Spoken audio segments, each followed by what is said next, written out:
14 feet का रावण। और इंतजार सबको, पूरे कोटा वासियों और पूरे राजस्थान वासियों को था कि कोटा में रावण दहन कब होगा। मुख्यमंत्री भजनलाल शर्मा मुख्य अतिथि के तौर पर मौजूद हैं, शिक्षा मंत्री मदन दिलावर और लोकसभा अध्यक्ष ओम बिरला भी उनके साथ मौजूद हैं। और रावण दहन से पहले मुख्यमंत्री ने बात भी कही कि ये राम राज्य की स्थापना है। और आप देखिए, आप रावण के दहन की ये सीधे तस्वीरें देख रहे हैं, जहां पर देखिए सबसे लंबे ऊंचे रावण को यहां पर दहन किया जा, हजारों की संख्या में आज इस जो अहंकारी रावण था जिसको दहन करने के लिए हजारों की संख्या में भीड़ जुटी और काफी मुश्किलों से इनको बैलेंस भी किया गया। लेकिन दशहरे मैदान में जो मौजूद हजारों की संख्या है उन्हें एक सीख भी यहाँ पर मिलती है कि चाहे जितना ऊंचा लंबा कद हो जाए, चंद मिनट में धराशाही रावण का अहंकार, रावण का ज्ञान सब चंद मिनट के अंदर धूल में, मिट्टी में समा गया। हम आपको ये सीधे कोटा से लाइव तस्वीरें दिखा रहे हैं, जहां आप देख सकते हैं दशहरा मैदान से ये सीधे लाइव तस्वीरें हैं कोटा की, जहां विश्व का सबसे बड़ा इस बार का रावण बनकर तैयार हुआ है। और विश्व रिकॉर्ड इस बार रावण ने बनाया है, मतलब कोटा में जो रावण की प्रतिमा बनकर तैयार हुई इसने विश्व रिकॉर्ड बनाया है। ये एक्सक्लूसिव तस्वीरें हम आपको दिखा रहे हैं। और धीरे धीरे देखिए, जो 10 मुख थे, 9 मुख थे वो रावण के, 10 मुख माफ करेगा, जो 10 मुख थे रावण के वो धीरे धीरे खत्म हो गए। और धीरे धीरे अब आतिशबाजी के साथ रावण का दहन होता हुआ नजर आ रहा है। और इसी क्रम वाइज, क्रमानुसार एक एक चीज, रावण के पहले सर खत्म हुए, जो अहंकारी थे, जो उसके अहंकार से, जो उसके लाभ से, जो उसके मोह से एक एक उसके 10 सर जो बनाए गए थे वो खत्म हुए। और धीरे धीरे आप देखिए रावण भी खुद अंत की तरफ बढ़ता हुआ नजर आ रहा है। मेघनाथ और कुंभकर्ण वो पहले ही धराशायी हो गए हैं। इंतजार अब रावण का, और देखिए सबके कैमरे सिर्फ और सबकी नजरें भी स्टेज पे जो अतिथिगण मौजूद हैं सबकी नजरें भी रावण की तरफ ही हैं। तकरीबन 20 दिनों से तक चला, लेकिन प्रत्यक्ष रूप से राम और रावण 4 दिनों तक आमने सामने रहे। राक्षसपुरी 7 दिनों तक विषाद में रोती रही। ध्वनि वेग से आकाश फटने लगा।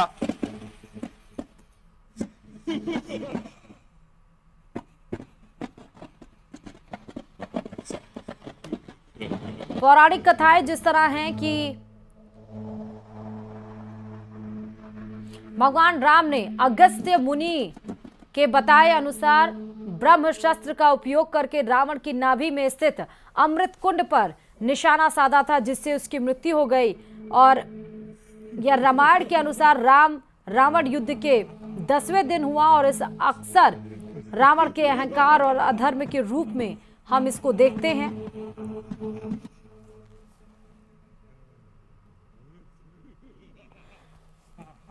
भगवान राम ने ब्रह्मास्त्र का उपयोग किया जो देवताओं की शक्ति से युक्त था और रावण की नाभि में जाकर लगा।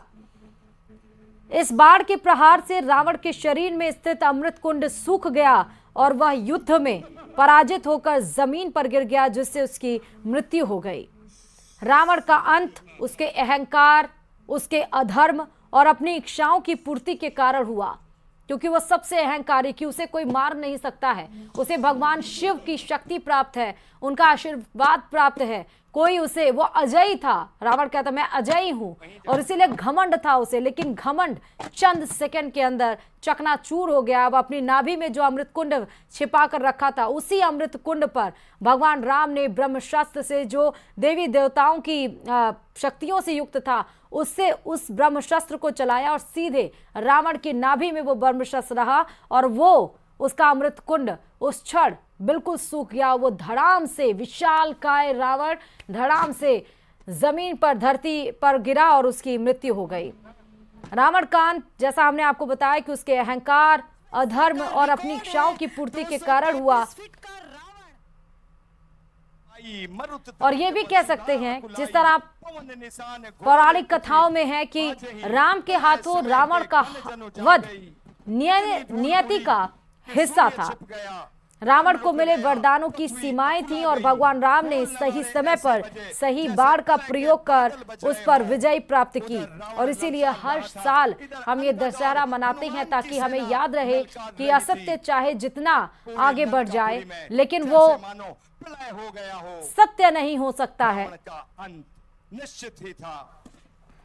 ऐसे तो रावण और का युद्ध आपको ये भी बताते चले कि रावण के अंतिम शब्द क्या थे, इस बात पर निर्भर करते हैं कि आप तीसरे दिन शक्ति से प्रहार किया और चौथे दिन देवताओं ने कहा प्रभु अब अंत करो। और इससे एक पाठ और जाती है, एक सीख और मिलती है कि कभी भी शत्रु को कमजोर नहीं समझने की सलाह भी दी जाती है। जैसा कि कहते हैं कि भगवान शिव से क्षमा मांगते जहन में भी उतारा है, जहन में संजोया है और वाकई में भगवान से भी क्षमा आखिरी समय पर रावण ने मांगा कि उन्हें माफ कर दे। अपने ज्ञान का वो इतना ज्यादा अहंकारी हो चले थे कि उन्हें समझ नहीं आया, अपनी इच्छाओं में इतना ज्यादा वो बह चले थे कि उन्हें समझ नहीं आया कि वो किससे उनका सामना होने वाला है। रावण को लगा कि वो इतना पराक्रमी है, वो इतना ज्ञानी है कि वो किसी को भी मात दे सकता है, किसी से भी वो लड़ाई कर सकता है, वो कभी भी किसी से नहीं हार सकता।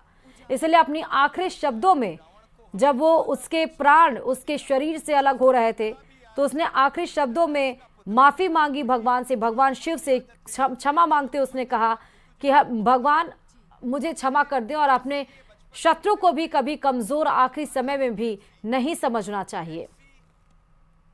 जब से अपनी माता के इनको जो नाना थे माल्यवंत ने इनके भाई कुबेर को पुष्पक विमान रावण ने दिया कहा और हर सोने बार से जीत बनी के हुई बावजूद स्वयं को भी विजेता मानने की गलती नहीं करनी चाहिए। ये सारे शब्द रावण के आखिरी समय में थे। उसने खुद बोला कि आप हर बार जीत जाए लेकिन उसके बाद भी ये गलती नहीं करनी चाहिए कि सिर्फ आप ही विजेता हैं, क्योंकि समय घूमता है और विजेता का श्रेय कोई और भी ले सकता है। रावण जब उसके प्राण अलग हुए तो उसे सारी बातें अपने द्वारा किए गए एक गलत काम ने उसको, रावण ज्ञानी बहुत थे और ज्ञान की वजह से, और ज्ञानी ही नहीं साहसी भी बहुत थे। साहस के साथ वो तपस्वी भी थे, तपस्या कर कर उन्होंने भगवान शिव से वरदान मांगा था, लेकिन मात्र एक गलती और उनके जीवन की वो सबसे बड़ी भूल साबित हुई और जिस वजह से उन्हें अपने प्राण गंवाने पड़े, वो भी इस तरह से। भगवान राम ने उनके नाभि पर वार किया ब्रह्मशस्त्र से और तब जाकर रावण का अंत हुआ। उस रावण का जो अपने आप को अहंकारी मानता था, जो अपने आप को सर्वशक्तिमान मानता था, जो अपने आप को अजय मानता था, उसका तो अभिमान क्या है? और वो लेकिन उस सब का अभिमान, उसका गुरूर चंद सेकंड के अंदर धरती में समा गया। हम आपको आतिशबाजी भी दिखा रहे हैं, ये एक्सक्लूसिव तस्वीरें कोटा से हैं और कोटा